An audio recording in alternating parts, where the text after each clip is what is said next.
नमस्कार, मानस मिश्रा और new India में आप सभी का बहुत बहुत स्वागत करता हूं। भ्रष्टाचार पर प्रधानमंत्री भी दायरे में।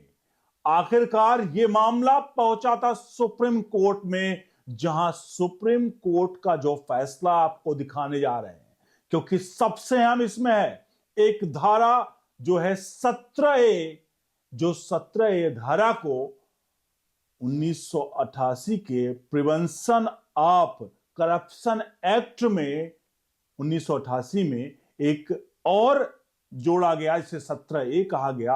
और ये 17A मेन जो काम किया, जिसको लेकर के मामला कोर्ट पहुंचा था कि आखिरकार अगर प्रधानमंत्री भी भ्रष्टाचार करें तो उनके ऊपर बिना किसी से पूछे ताछे कोई भी अधिकारी उन पर सीधा कार्रवाई कर सकता है। यह प्रिवेंशन ऑफ करप्शन एक्ट 1988 कहता था, लेकिन 2018 में जब 17A जोड़ा गया तो वहां पर एक ब्रेक लगा। आइए दिखाते हैं। सिर्फ प्रधानमंत्री को तो हमने नाम लिया, आखिरकार किसी भी राज्य के किसी भी अधिकारी, मंत्री, नेता, मतलब किसी के अधिकारी को लेकर के बताए जो लोक सेवक है, माफ कीजिएगा, नेता नहीं, सिर्फ मैं बात करूं जैसे सांसद हो गए, जज हो गए, अफसर हो गए, जो लोग हैं जो किसी संवैधानिक पद पर बैठ गए तो उनके ऊपर कार्रवाई के लिए सीधे तौर पर बिना किसी से पूछे कार्रवाई की जाती थी।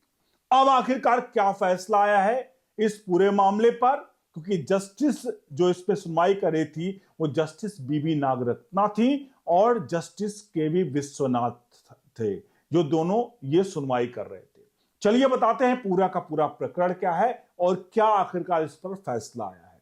आप सभी इस पूरे प्रकरण पर अपनी राय प्रतिक्रिया जरूर लिखिएगा और वीडियो को लाइक शेयर जरूर करिएगा। आपको बता दें, जैसा मैंने बताया, 17 प्रावधान क्या कहता है, क्योंकि प्रिवेंशन ऑफ करप्शन एक्ट में 1988 में एक बदलाव किया गया, एक तरह से कहें 17A को उसमें जोड़ दिया गया, जहां 17A कहता है कि अगर किसी भी अधिकारी के ऊपर, किसी भी मंत्री, सांसद के ऊपर अगर कोई भी भ्रष्टाचार का आरोप लगता है तो उसको जांच करने से पहले सक्षम अधिकारी जो है वो क्या करेगा, वो उसके सीनियर, उससे जो सब मतलब जो मेन है या सरकार से उसकी अनुमति लेगा, उसके बाद ही उस पर जांच कर सकता है। ये 17A जो है, ये 17A प्रिवेंट करता है, यानी कि ये उनको बचाता है कि डायरेक्ट कोई भी अधिकारी इसको लेकर के कोई भी किसी पर जांच नहीं बैठा सकता है या जांच नहीं कर सकता है। अब इसको लेकर के मामला कोर्ट पहुंचा था। अब कोर्ट में ये दो मामले पर एक एक पर कॉन्फ्लिक्ट जो है वर्डिक्ट आया, जहां पर जस्टिस बीबी नागरत्ना ने कहा कि ये जो पूरा का पूरा मामला है ये 17A को असंवैधानिक बताया। उन्होंने कहा ये मामले जो है 17A असंवैधानिक है, ये जांच को रोकती है, भ्रष्टों को बचाती है और उनके हिसाब से बिना अनुमति की जांच होनी चाहिए, पीएम सहित सब पर, यानी प्रधानमंत्री पर भी जांच होनी हो तो उसके लिए भी कोई किसी से आवश्यकता ना हो, अफसर जाकर वहां पर कार्रवाई कर सके। आप बीच में मत छोड़िए, क्योंकि बहुत सारी चीजें इसमें आपको सामने आएंगी, तब आपको पता चलेगा इस मामले का असली चीज क्या है और क्या क्या कारण था कि 17A को जोड़ा गया। और वहीं पर क्योंकि बीबी नागरत्ना ने साफ तौर पे 17A को असंवैधानिक बता दिया। अब जस्टिस जो विश्वनाथ थे, केवी विश्वनाथ, उन्होंने कहा कि भाई ये तो धारा वैध है, लेकिन एक बात जरूर है, क्योंकि इसके लिए अनुमति जो है वो लोकपाल और लोकायुक्त जो स्वतंत्र बॉडी हैं उनके ली जाए, सरकार से नहीं। उन्होंने कहा ठीक है, सरकार से नहीं लेनी है अनुमति, लेकिन लोकायुक्त जो इंडिपेंडेंट बॉडी है और जो लोकपाल है उनसे अनुमति ली जानी चाहिए, इसलिए इसको हम असंवैधानिक नहीं कर सकते। यानी कि ये पूरा का पूरा 2 जजों की खंडपीठ थी, उनमें से एक एक का मामला कन्फ्लिक्ट किया और ये वर्डिक्ट यानी टाई कर गया मैच। अब इस मामले को चीफ जस्टिस ऑफ इंडिया के पास गया। अब ये मामला आगे हो सकता है चीफ जस्टिस ऑफ इंडिया इसमें खुद बैठे और इसकी सुनवाई करें, या 4 से 5 जजों की बेंच के पास भेजा जाए। अब आपने पूरा थोड़ा प्रकरण समझ लिया, अब थोड़ा सा सुनिए यहां पर खेल क्या है। मनमोहन सरकार के दौरान ये कहा जाता था सीबीआई और ईडी जो हैं वो पिंजड़े के तोते हैं, यानी कि जो ये सोनिया मैडम कहती थी वही होता था। अब जरा सोचिएगा इस पूरे 17A को लाने का प्रावधान क्या था। ये असल में राज्य सरकारों और एंटी, अगर बात करें तो राज्य सरकारों एंटी गवर्नमेंट जो है, मतलब एंटी सेंट्रल की गवर्नमेंट है, जैसे बीजेपी के अलावा उन लोगों को बचाते हैं कैसे। अब जरा रुकिएगा, मान लीजिए किसी राज्य के डीजीपी ने कोई करप्शन किया, राज्य के डीजीपी ने करप्शन किया और करप्शन पे ईडी का जो है और सीबीआई का वो सीधे तौर पर उस पर एक्शन ले सकती है। और सीबीआई और ईडी लोग कहते हैं, जैसे राहुल गांधी कहते हैं कि वो प्रधानमंत्री के जो कहे प्रधानमंत्री वही होगा। अब मान लीजिए कर्नाटक के डीजीपी ने कोई ऐसा काम किया या किया भी ना हो तो सीबीआई प्रधानमंत्री चाहे तो डीजीपी को सीधे तौर पर बिना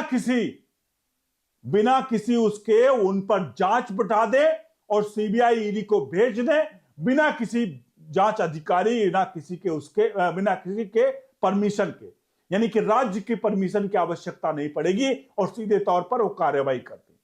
अब सोचिए जहां एक संघीय ढांचा है, अब यहां पर अगर बात किया जा रहा है संघीय ढांचा क्या है, संघीय ढांचा यह है कि राज्य और केंद्र के बीच में समन्वय होना, और वो समन्वय एक लिमिटेशन है, बीच में एक लाइन है। ऐसा नहीं है कि केंद्र सरकार बॉस है तो राज्य सरकार को कुछ भी कर डाले, कतई नहीं। इसलिए एक संघीय ढांचा बनाकर रखा गया है केंद्र और राज्य के बीच में, जहां राज्य की कुछ शक्तियां हैं जिनको केंद्र छेड़छाड़ नहीं कर सकता।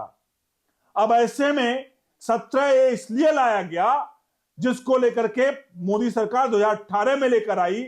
17A इसलिए वो अपने आप को बचाने के लिए नहीं लेकर आई, वो इसलिए लेकर आई कि कल को कोई केंद्र सरकार मनमानी करे और कोई भी मनमानी करे, किसी अफसर को फंसाने का प्रयास करे, तो कम से कम उसके लिए एक प्रॉपर क्राइटेरिया हो कि भैया इनसे जाकर के या लोकपाल से जाकर के परमिशन लेनी पड़े।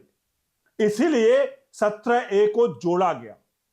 अब यहां 17A को जोड़ने पर मामला कोर्ट पहुंचता है, लेकिन मोदी सरकार ही 17A को लेकर आई थी, 2018 में इसमें जोड़ा गया था। और जो लोग प्रधानमंत्री नरेंद्र मोदी के लिए कहें कि वो अपने आप को बचाने के लिए कानून लेकर आए, तो आपको बता दें अभी हालिया में एक कानून आया जिसमें प्रधानमंत्री को भी अगर कोई चीज उनके ऊपर कार्रवाई, मतलब अगर उनके ऊपर भ्रष्टाचार कोई सिद्ध हो जाता है तो 30 दिनों के भीतर खुद प्रधानमंत्री को भी इस्तीफा देना होगा। अगर नहीं देते हैं तो वह स्वतः इस्तीफा मान लिया जाएगा। और इसमें प्रधानमंत्री खुद अपने आप को यह बिल पास कराया गया।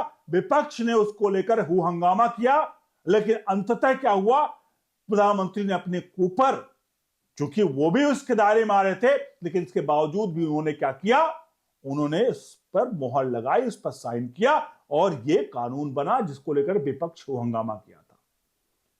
बाब आप समझ सकते हैं कि 17A कितना जरूरी है संघीय ढांचे के लिए, केंद्र और राज्य सरकार के समन्वय के लिए, क्योंकि कभी भी केंद्र चाहे किसी भी अधिकारी का जांच कराना, उससे प्रिवेंशन ऑफ मतलब करप्शन एक्ट जो है 1988 में जो 17A जोड़ा गया, इसीलिए जोड़ा गया कि इनमें संघीय ढांचे को कहीं भी कोई नुकसान ना पहुंचे।